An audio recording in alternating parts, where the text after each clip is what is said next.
আজকে আমরা জানবো মাদার টেরেসা সম্পর্কে। কিন্তু এতদিন ধরে যেরকম ভাবে আমরা জেনে এসেছি, মানে সকলে স্কুল থেকে পড়া শুরু করে থেকে যেভাবে আমরা পড়ে এসেছি ওনার সম্পর্কে, আজকে কিছুটা অন্যরকম ভাবে জানবো। তাহলে শুরু করা যাক।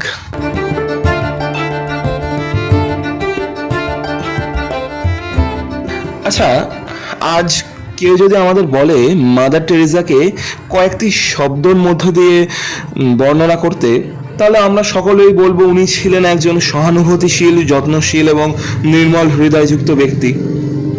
এটা অবশ্যই সত্য, কিন্তু এটা ধ্রুব সত্য নয়।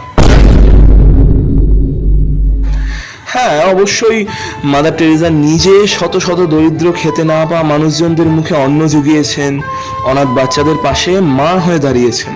তিনি ভারতরত্ন থেকে শুরু করে 1979 সালে the Nobel prize for piece ইত্যাদি অসংখ্য পুরস্কার পেয়েছেন। আবার তিনি কলকাতার the mother house of missionaries of charity প্রতিষ্ঠা করেন, সেই সকল দরিদ্র মানুষজনদের জন্য যারা চিকিৎসা করাতে পারেন না। কিন্তু তার পাশাপাশি মাদার টেরেসা অসংখ্য মানুষের মৃত্যুর কারণও হয়ে দাঁড়িয়েছিলেন। অবাক করার বিষয় এটাই যে আজও 90% বেশি ভারতবাসী এটা জানেই না। এমনকি ওনারই নজরদারির মধ্যেই অনাথ আশ্রমে হয়ে উঠেছিল বাচ্চাদের ওপর নির্যাতন, তার উপর ছিল চ্যারিটি হসপিটালের স্বাস্থ্য ব্যবস্থার দুর্নীতি, সব কিছুই। এটা কি কোনো রকম ভাবে আর্থিক সংকটের জন্য? আশ্চর্যজনকভাবে ওনার মৃত্যুর পর জানা যায় যে ওনার নেট ওয়ার্থ ছিল 752 লক্ষ কোটি টাকা। ভাবতে পারছেন? সেই সময় এই অ্যামাউন্টটা এতটাই যে উনি যদি উনার পুরো টাকাটা ভ্যাটিকান ব্যাংক থেকে উইথড্র করাতেন, তাহলে পুরো ব্যাংকটাই ব্যাংকরাপ্ট হয়ে যেত। তাহলে আসল রহস্যটা কি? চলুন এবার একটু পিছিয়ে যাওয়া যাক সময়ের। মাদার টেরেসা ইউরোপের অ্যালবেনিয়া দেশে জন্মগ্রহণ করেন এবং সেখানে 19 বছর বয়স পর্যন্ত ছিলেন। তারপর 1929 সালে উনি ইন্ডিয়াতে আসেন এবং 1931 সালে, মানে মাত্র 2 বছরের মধ্যেই উনি একটি চার্চের নান হয়ে যান এবং কলকাতার সেন্ট মেরিজ হাই স্কুলের একজন শিক্ষক হয়ে যান। তারপর সেখানে কাজ করতে করতে উনি কলকাতার মানুষজনদের দারিদ্রতা দেখে তাদের উপর দয়া হয়, তাদের জন্য কিছু করার কথা ভাবতে থাকেন। এইভাবেই শুরু হয় আস্তে আস্তে তার কাজের সূচনা। আর এইভাবে 1950 সালে উনি মিশনারিজ অব চ্যারিটি নামে একটি খ্রিশ্চান চ্যারিটেবল অর্গানাইজেশন খোলেন, যেটার একমাত্র লক্ষ্য ছিল হতদরিদ্র মানুষজনদের পাশে দাঁড়ানো এবং তাদের দেখভাল করা ও খাবারের যোগান দেওয়া। এইভাবে মাদার টেরেসার নাম ভারত তথা সারা বিশ্বে ছড়িয়ে যেতে থাকে। সকলের মা হয়ে ওঠেন উনি এবং তার অর্গানাইজেশনের শাখাও ছড়িয়ে যায় দেশের নানান জায়গায়। এমনকি মাদার টেরেসা স্বয়ং অত্যন্ত দরিদ্র এবং পিছিয়ে পড়া বস্তিগুলিতে গিয়ে তাদের সেবার দায়িত্ব নেন। অনাথ বাচ্চাদের জন্য তিনি বানান শিশু ভবন, যাতে সেখানে তাদের সঠিকভাবে যত্ন নেওয়া যেতে পারে। তার মানে ওনার মতো ভালো মানুষ তো দ্বিতীয় আর একটা হয় না। তাহলে এত বড় অভিযোগ করার কারণটা কি? খারাপটা কোথায়? ওনার এই আসল চেহারাটা সামনে আনলো ওনার মিশনারির লোকজন, যারা বললেন উনি কোনো সাহায্য করছেন না, এটা শুধুই নাকি মানুষকে দেখানোর ভান। তাদের মধ্যে অন্যতম ছিলেন ডক্টর অরূপ চ্যাটার্জি। কে ছিলেন উনি? ডক্টর অরূপ চ্যাটার্জি ছিলেন মাদার টেরেসারই মিশনারিজ অব চ্যারিটির একজন ভলেন্টিয়ার ডক্টর।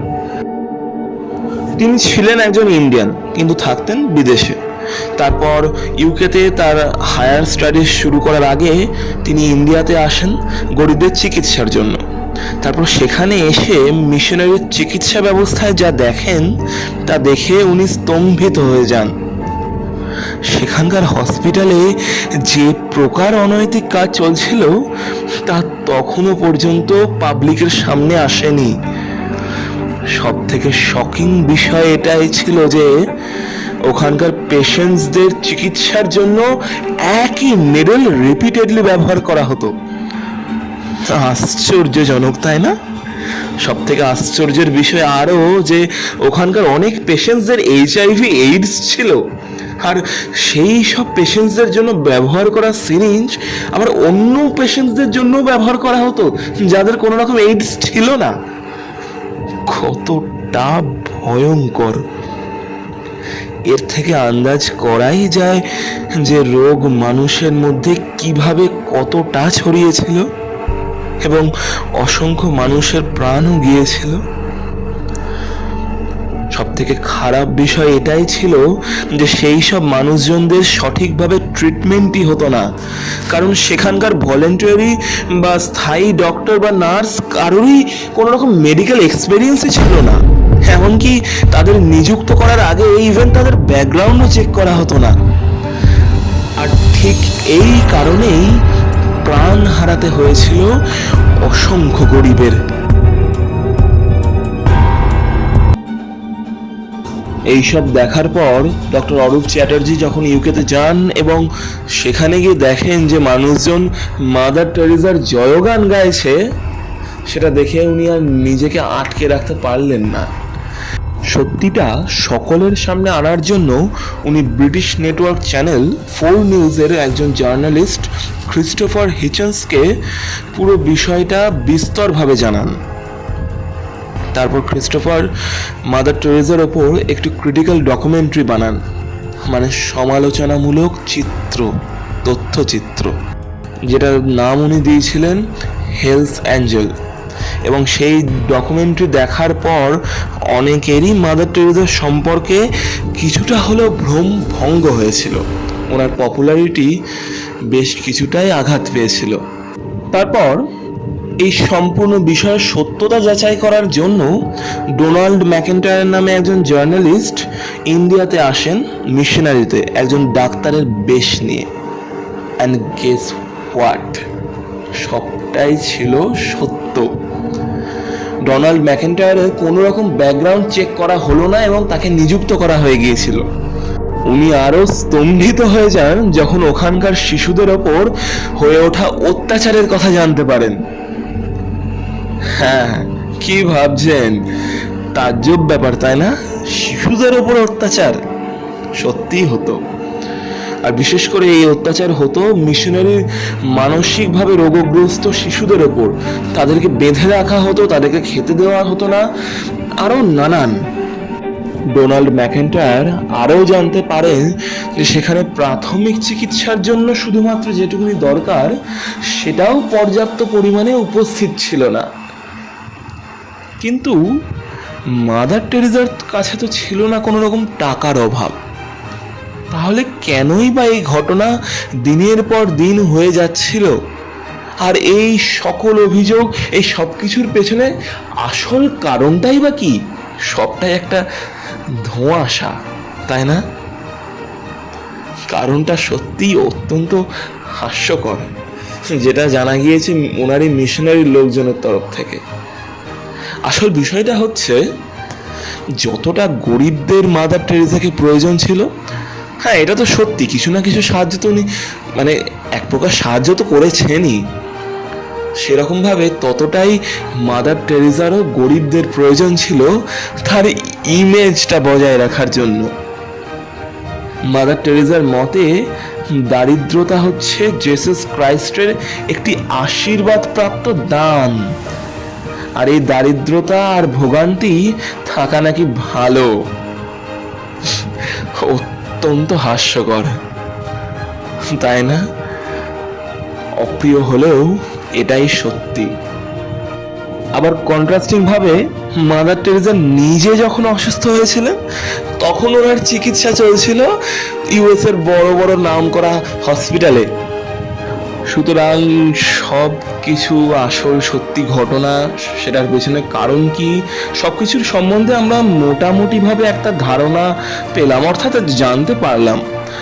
কিন্তু একটা প্রশ্ন তো আপনাদের মনে নিশ্চয়ই এসেছে যে অতগুলো টাকা মাদার টেরেসা পেলেন কোথা থেকে। আর উত্তরটা হচ্ছে, ওই টাকাগুলো বেশিরভাগটাই ছিল দানের টাকা।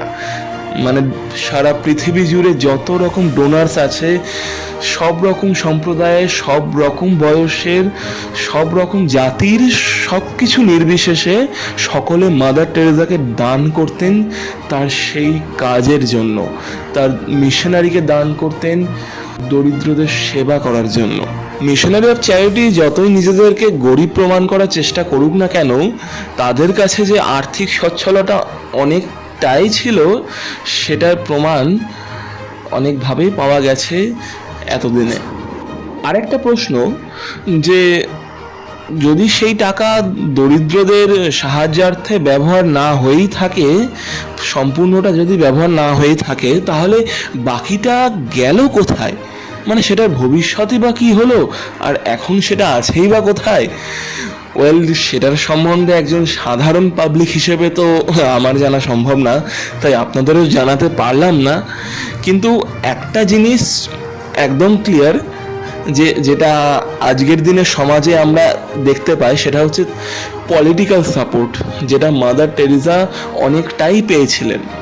তাই খারাপ কাজ করুন বা ভালো কাজ করুন, যেটাই করে থাকুক না কেন, পলিটিক্যাল সাপোর্ট ছাড়া উনি কোনোটাই করতে পারতেন না। সর্বশেষে আমার একটাই বক্তব্য আপনাদের কাছে, যে এই ভিডিওর মাধ্যমে মাদার টেরেসা হিরো ছিলেন নাকি ভিলেন ছিলেন, সেটা কোনো রকমভাবেই প্রমাণ করার চেষ্টা করা হয়নি। আমি শুধুমাত্র সম্পূর্ণ তথ্য যেটা আছে সেটা আপনাদের সামনে তুলে ধরলাম। এতদিন হয়তো অনেকেই, আপনারা মানে বেশিরভাগ ভিউয়ার্সই যারা আছেন, অর্ধেক সত্যতা জানতেন। আজকে আপনারা পুরো ভিডিওটা দেখার পর নিশ্চয়ই পুরো সত্যটা বুঝতে পেরেছেন। আর ভালো খারাপের বিষয়ে বলতে গেলে, ভালো দিক যে অবশ্যই ছিল সেটা কোনোভাবেই অস্বীকার করা যায় না, আর খারাপ দিকও ছিল সেটা কোনোভাবেই বাদ দিয়ে দেওয়া যায় না। তাই আমাদের জানতে হবে সম্পূর্ণটা, ভালো প্লাস খারাপটা মেনে। অত্যন্ত ধন্যবাদ আপনাদের সকলকে যারা পুরোটা দেখেছেন এবং এই পর্যায়ে এসে পৌঁছেছেন। আশা করব আগামী দিনে আপনারা নিশ্চয়ই আমার পাশে থাকবেন। ধন্যবাদ আপনাদের।